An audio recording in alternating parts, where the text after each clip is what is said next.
tập bị dùm hơi kinh lật mồm tàn ban mông hóa lộ bạch tại sao tay dùm hot về bà khôi nè dùm bờ còn tại liếp nam có dùm càng này là cái hot kia này hot kia cái đế chân để lưỡi láng dùm tiệt nu riêng một kẻ ơi nít nắp ơi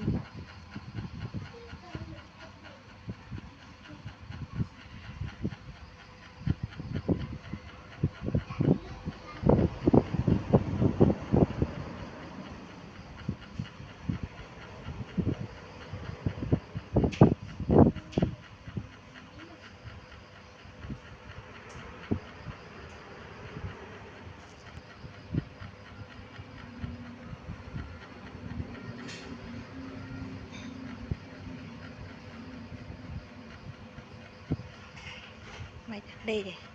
lệ bộ ổn đó mưa mưa bạc khôi người sớm mai mọt nấu chui chui thế này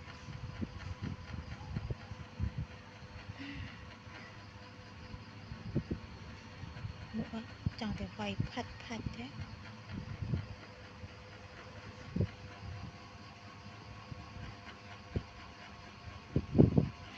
sắp vào cái trời